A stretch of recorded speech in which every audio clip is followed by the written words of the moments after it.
Okay, imagine this scenario. You're the main caregiver for your mother. She's 75, she's frail, and she just tested positive for COVID-19. It's the news you've been dreading. Exactly, for years. And you're immediately worried about her lungs, her breathing, the classic scary symptoms. But then maybe 3 or 4 days in, something else happens. Right. She isn't coughing. Instead, she gets this severe, uncontrollable diarrhea. She's weak, lethargic, a little confused.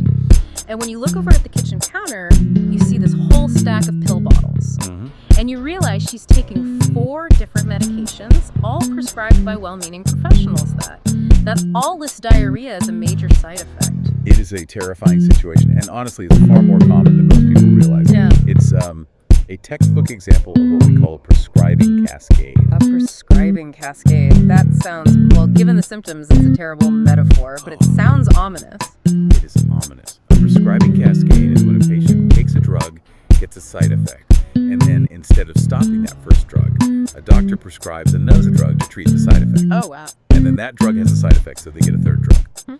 But in the case we're looking at today, in this deep dive, it's actually even worse. It's what our sources call a perfect storm. A perfect storm. It's multiple medications, all prescribed at once, that are just fighting against her body's ability to stay hydrated. So today, we are unpacking a doctor discussion guide.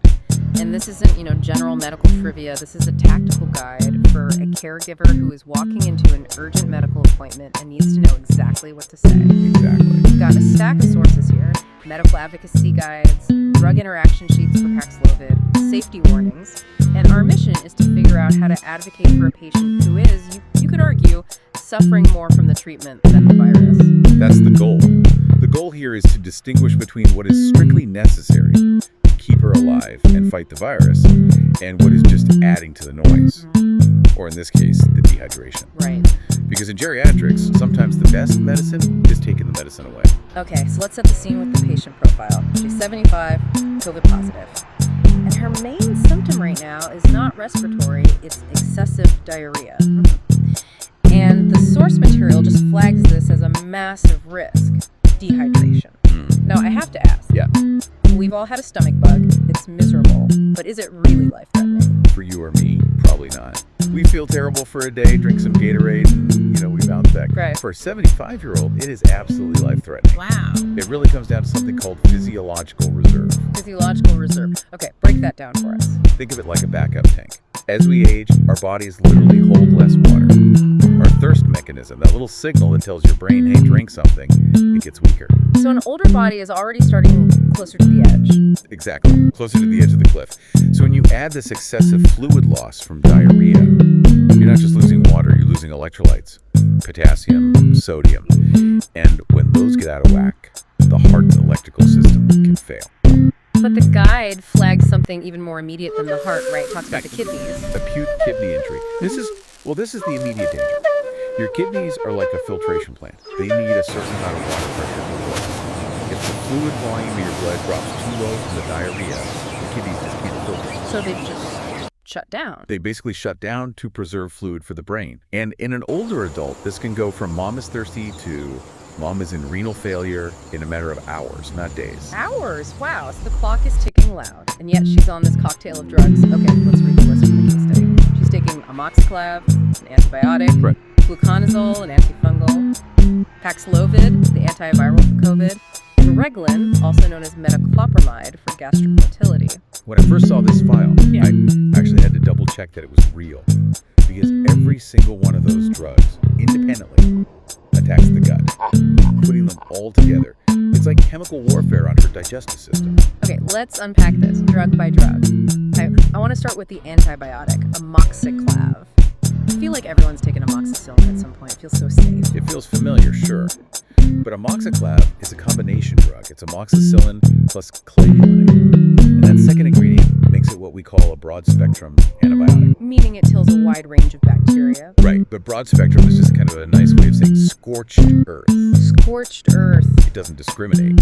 It kills the bad bacteria, but it also just wipes out your microbiome, all the good bacteria in your gut that keeps your digestion solid. Okay. The sources note that about 1 in 8 people taking amoxiclav will get diarrhea.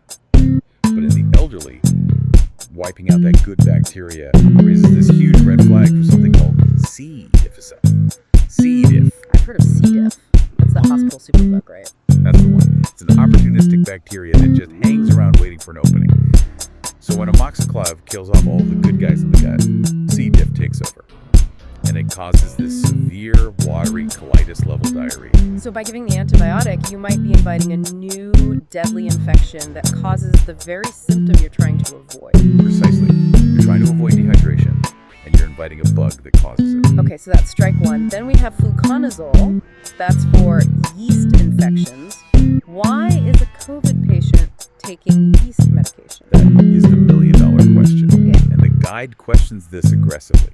Usually doctors prescribe it prophylactically. Just in case. Right, just in case. The thinking is, well, she's on antibiotics, so she might get a yeast infection, so let's just give her the antifungal now to prevent it. It's proactive prescribing. It is. But fluconazole is hard on the liver, and it's notorious for causing nausea and stomach upset. So you're adding a definite GI burden to prevent a theoretical yeast infection. Strike two.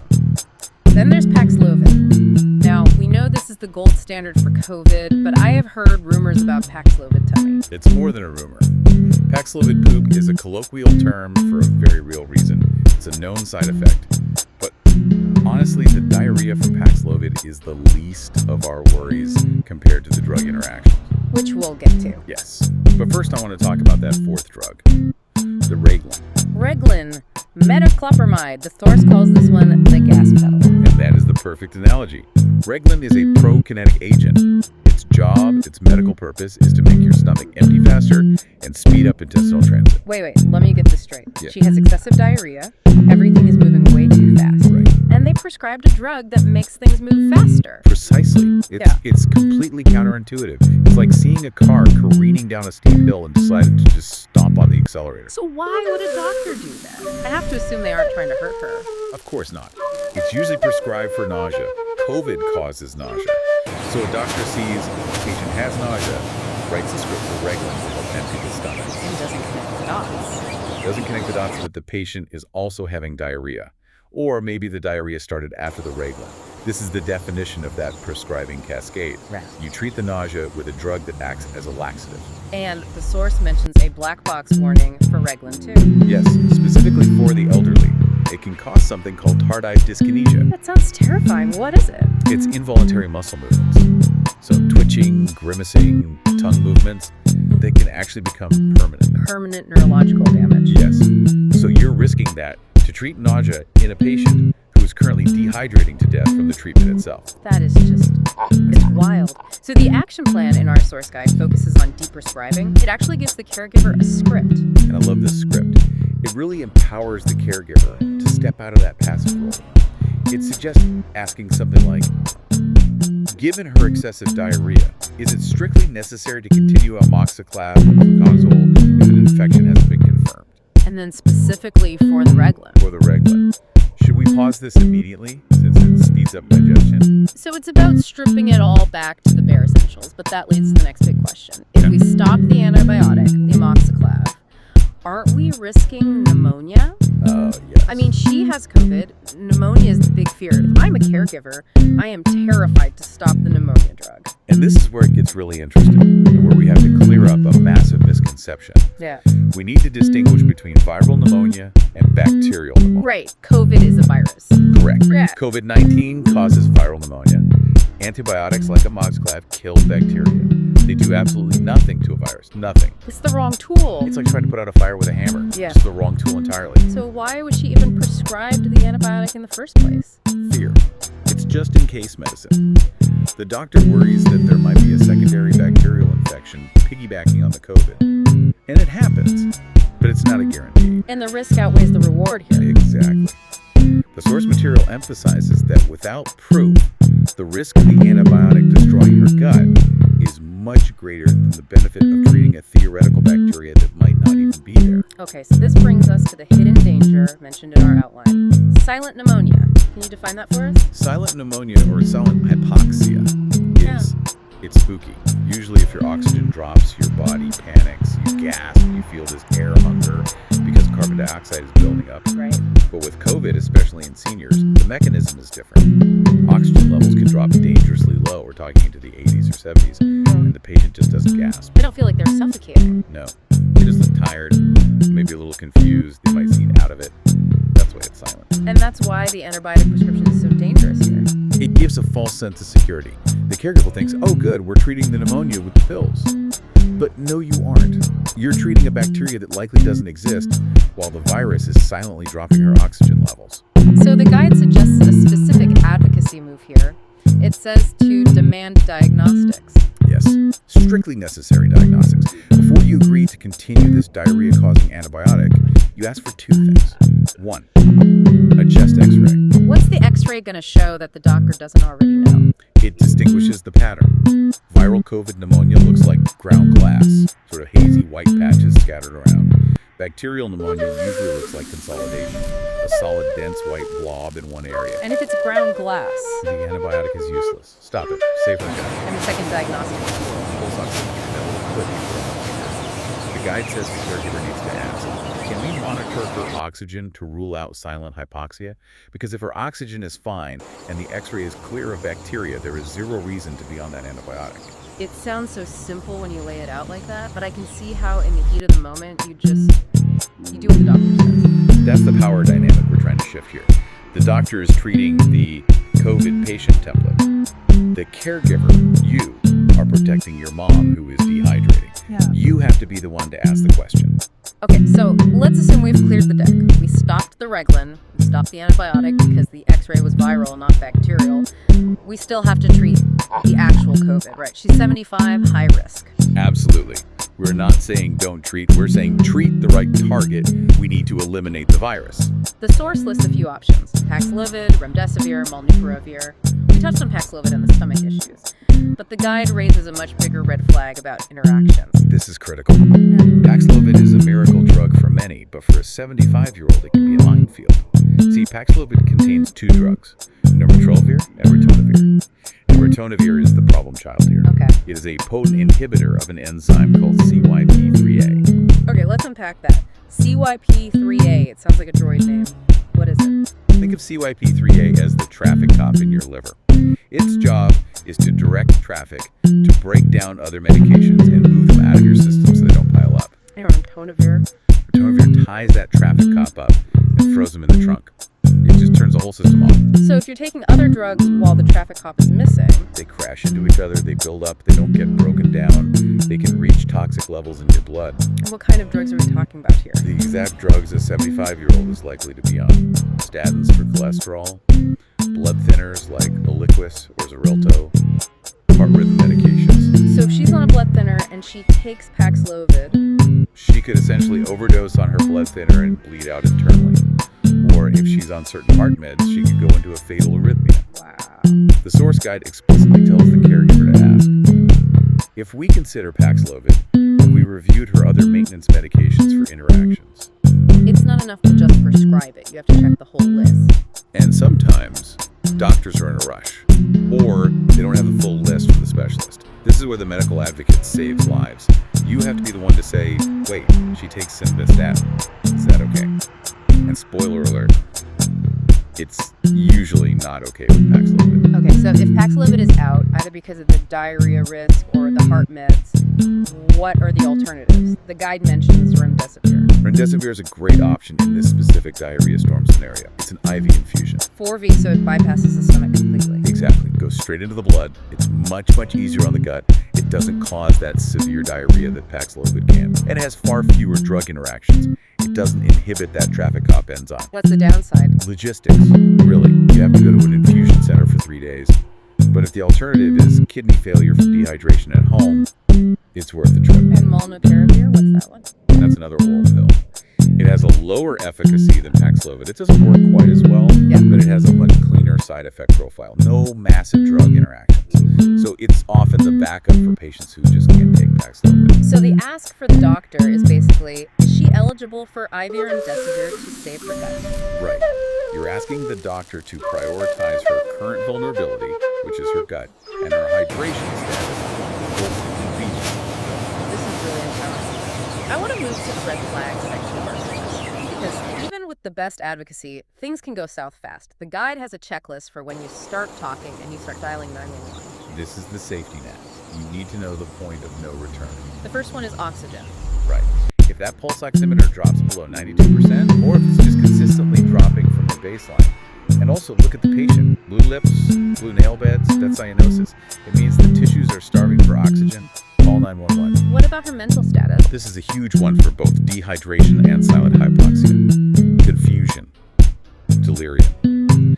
If mom suddenly doesn't know where she is, or she's talking to people who aren't there. Or she's just really out of it. Extremely lethargic. You can't wake her up properly. That's not she's tired from COVID. That is, her brain isn't getting oxygen or her electrolytes are crashing. And the physical signs of dehydration? Inability to stand. If she tries to get up and faints or gets incredibly dizzy, that's a sign of low fluid volume. And the big one, urine output. The guide says no urine output for 8 to 12 hours. That is the siren song of acute kidney injury. If the kidneys stop making urine, it means they have shut down to preserve fluid. That is a true medical emergency. You cannot fix that with Gatorade at home. You need IV fluids immediately. And finally, pain. Severe abdominal pain. This could mean the colon is severely infected. Remember that C, diff, risk, or compromised. And chest pain could be heart strain. Okay, so let's synthesize this. What is the strictly necessary action plan for our listener? If you are walking into that doctor's office today, what are the 4 steps? Step 1. Stop the accelerator. Ask to pause the Reglan. There's no logic in speeding up a gut that's already a fire hose. Step 2. Verify the infection. Don't accept just-in-case antibiotics.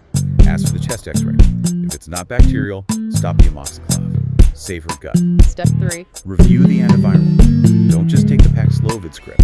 Check the interactions with her heart meds, her blood thinners, and ask about 5e remdesivir as a gut-sparing alternative. And step 4, the most important one. Prioritize hydration. The virus might kill her in 2 weeks, but dehydration will kill her in 2 days. If you can't keep fluids in her, you need to be in the ER. It's such a shift in mindset. We're always told, take your meds. But here the message is prescribing. Deprescribing is a legitimate medical intervention. In geriatrics, taking a medication away is often more powerful than adding a new one. When you have a 75-year-old body, that balance, homeostasis, it's fragile. Right. Every drug you throw in creates ripples. Sometimes you have to stop the ripples to let the boat stabilize. It reminds me of that concept of treating the patient, not just the chart. Exactly.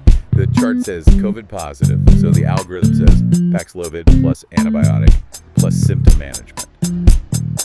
But the patient is a frail woman who is dehydrated. The algorithm doesn't see the dehydration until it's too late. The caregiver sees it. The caregiver sees it. That's why the role of the medical advocate is so vital. It really is. Doctors are experts in medicine, but you, the caregiver, are the expert on the patient. You know what she looked like yesterday. You know how much she's drinking. You are the only one who can connect the dots between the new pill and the new symptom. And asking questions isn't being difficult. No, it's being a part of the care team. Asking, is this side effect worse than the cure? Is maybe the most important question in medicine. So what does this all mean for us, even if we aren't caring for a COVID patient right now? It means we need to look at medication list with a critical eye. Just because a pill was prescribed doesn't mean it plays nice with the others. We have to look for that prescribing cascade. Did I get a pill to treat the side effect of the first pill? And if the answer is yes, maybe it's time to ask about taking something away instead of just adding more. Precisely. Less can be more, especially when more is a perfect storm of side effects. Well, that is a lot to digest, pun intended. But hopefully it gives anyone in this situation a roadmap to safety. It's about being brave enough to ask why, and, what if we don't? What if we don't? I love that. We'll leave you with that thought. Are there meds in your own cabinet that are treating the ghost of a symptom that's long gone? Something to think about. Thanks for diving deep with us. Stay curious and stay safe.